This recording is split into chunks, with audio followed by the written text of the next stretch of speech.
Hello kitchen queens. కూర ఏం చేయాలో అర్థం కావట్లేదా?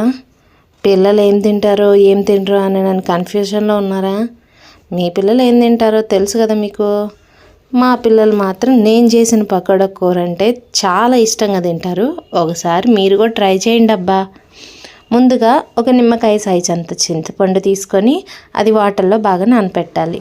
ఈలోపు గ్యాస్ ముట్టించుకొని గ్యాస్ మీద కడాయి పెట్టుకొని బౌల్ పెట్టుకొని ఆ బౌల్లో ఒక గంటి ఆయిల్ పోసుకొని 1 స్పూన్ ఆవాలు, 1 స్పూన్ జీలకర్ర, అలాగే సన్నగా తరుక్కున్న ఒక 3 పెద్ద ఉల్లిపాయలు, అలాగే కొంచెం కరివేపాకు, కొంచెం ఉల్లిపాయలు మగ్గంగానే బాగా సన్నగా తరుక్కున్న 3 టమోటాలు, మీడియం సైజ్ టమోటాలు, అలాగే 1/2 స్పూన్ పసుపు పొడి, 1.5 స్పూన్ సాల్ట్ వేసుకొని బాగా కలుపుకొని మూత పెట్టి బాగా మగ్గనివ్వాలి. ఎలా మగ్గనియాలంటే అంటితో కలబెడుతుంటే టమోటాలు మొత్తం స్మాష్ అయ్యేలాగా అలా మగ్గనివ్వాలి. అలా మగ్గిన తర్వాత 1.5 స్పూన్ కారం వేసేసి అది పచ్చివాసన పోయేదాకా మగ్గనియాలి.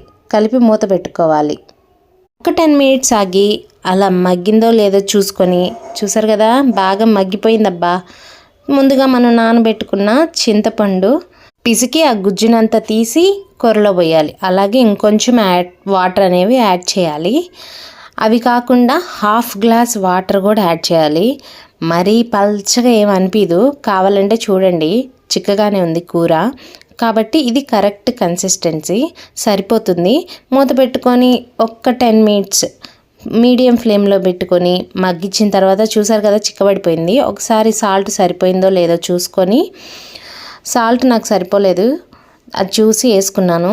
ఎప్పుడైనా కానీ పకోడా పులుసుకి ఎప్పుడైనా పెద్ద పెద్ద పీసులు తీసుకోండి. నేను ఇక్కడ పెద్ద పెద్ద పీసులే తీసుకున్నాను. ఎందుకంటే పులుసు అనేది అబ్జర్వ్ చేసుకున్న తర్వాత కూర అనేది చాలా టేస్టీగా ఉంటుంది. అసలు దీంట్లో ఉన్న గుజ్జు మొత్తం లాగేసుకుంటుందన్నమాట. అది టేస్ట్ వేరే లెవెల్ ఉంటుంది. కొంచెం కొత్తిమీరతో గార్నిష్ చేసేసి తర్వాత ఆపేసుకోవాలండి గ్యాస్.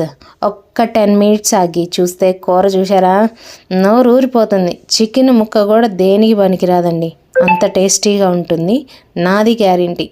ఈ కూర ఇంకొకరికి కూడా ఇష్టం అండి. మా పిల్లలతో పాటు మా తోడికోడలు అనితకి చాలా ఇష్టము, బాగా ఇష్టంగా తింటుంది. అలాగే మా వారు కానీ మా ఇంట్లో వాళ్ళంతా చాలా ఇష్టంగా తింటారు. ఎవరైనా మన ఛానల్ని ఫస్ట్ టైం చూస్తుంటే ప్లీజ్ డూ సబ్స్క్రైబ్, అలాగే బెల్ సింబల్ని ట్యాప్ చేయండి. మీ ఫ్రెండ్స్కి ఫ్యామిలీ మెంబర్స్కి షేర్ చేయండి.